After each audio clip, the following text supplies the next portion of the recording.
সেদিন ছিল আমাদের সবার নাইমাপুদের বাসায় দাওয়াত, আর এই প্রথম আপুর বাসায় আমরা যাচ্ছি। আমাদের সবার আড্ডাটা আরো বেশি স্পেশাল হয়ে গিয়েছিল নাইমাপুর হাতের এই মজাদার খাবারগুলোর জন্য।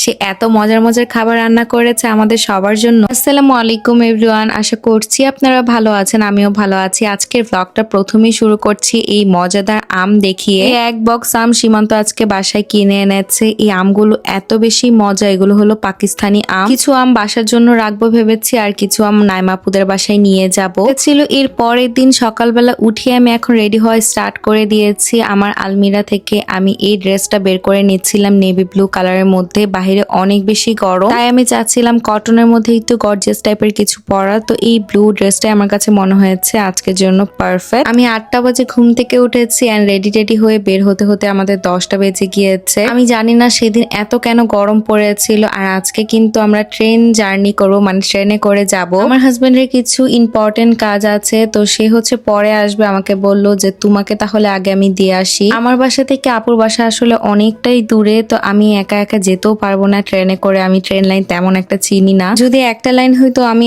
একা একাই যেতে পারতাম, কিন্তু টোকিওর সাইডে আসলে ট্রেনের অনেকগুলো লাইন, আমি একদম গোলমেল খেয়ে যাই। মানে স্যাটারডে সানডে অফ ডে থাকে, তো নর্মালি এই অফ ডে গুলোতে ট্রেনে অনেক বেশি ভিড় থাকে। আমি একদমই ট্রেনে বসার জায়গা পাইনি, দাঁড়িয়েই ছিলাম। নাইমাপু আমাকে যে স্টেশনের লোকেশন দিয়েছিল ওকিমা ফুনাদো, এই স্টেশনের সামনে এসে আমি দাঁড়িয়েছিলাম। সীমান্ত আমাকে স্টেশন পর্যন্ত নামিয়ে দিয়ে চলে গিয়েছে, আর এখান থেকে আমাকে নাইমাপু রিসিভ করে তার বাসায় পর্যন্ত আমাকে নিয়ে যাবে। সেদিনের বাহিরের ওয়েদারটাও অনেক বেশি সুন্দর ছিল। আমি প্রায় 10 মিনিটের মতন আপুর জন্য ওয়েট করছিলাম, আর এদিক দিয়ে এক বুড়া লোককে আমি দেখছিলাম। সে ঘাড়ের মধ্যেই নিয়েছে কত একটা ভারী ঝুড়ি, আর 2 লাঠি নিয়ে সে কত কষ্ট করে হাঁটছে। মানে বুড়া বুড়িরা আসলে কারো উপর ডিপেন্ডেন্ট হতে একদমই পছন্দ করে না, তারা নিজেদের উপরে ডিপেন্ডেন্ট থাকতে পছন্দ করে। তো আপুর সাথে আমি আপুর বাসায়ও চলে এসেছি। আমি হলো সবার আগে চলে এসেছিলাম। আপুর বাসায় লাঞ্চ করার পর আমি একটা ঘুম দিয়ে দিয়েছিলাম। ঘুম থেকে উঠে দেখি এখনো তারা কেউ আসেনি। তারপরে ভাবলাম যে একটু নিচে থেকে আমি ঘুরে আসি। আপুর বাসার আশেপাশে অনেক সুন্দর। আজকে আমি যেই ড্রেসটা পরেছি নেভি ব্লু কালারের মধ্যে, এটা হচ্ছে একটা কটনের মধ্যে একটা লাক্সারি ড্রেস, একটা পাকিস্তানি ইন্সপায়ার্ড ড্রেস। ড্রেসটা আমার একটু লুজ হয়ে গিয়েছে, যেহেতু আমি এখন রেগুলার জিম করছি।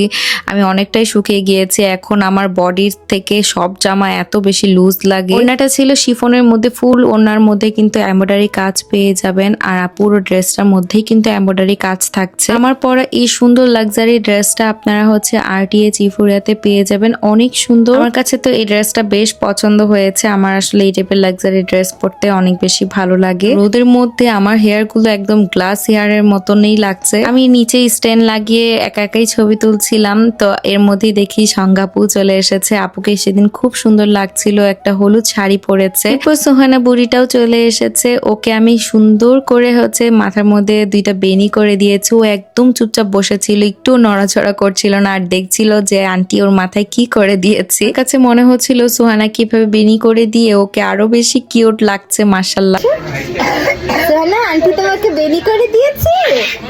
আন্টি তোমাকে বেনি, ওয়াও দেখেন ও আবার দেখাচ্ছে ওকে কি সুন্দর করে আন্টি বেনি করে দিয়েছে। সুন্দর সুন্দর, ওয়াও বলছে কি ওর বেনিটা অনেক সুন্দর হয়েছে। সোহানার সাথে বসে বসে অনেকক্ষণ ধরে খেলা করছিলাম। এরপর দেখলাম যে নাইমাপু হচ্ছে সবার জন্য নাস্তা রেডি করছে। এত সে নাস্তা রেডি করেছে, সব কিছু নিজের হাতে সে বানিয়েছে। এত মজার মজার খাবার দেখে আসলে আমার লোভ হচ্ছিল। সব থেকে বেশি আমার লোভ হচ্ছিল ফুচকা দেখে, কখন আমি ফুচকা খাবো। এদিক দিয়ে দেখি সুহানা বুড়িও হচ্ছে ফুচকা খাচ্ছে, কি মজা করে।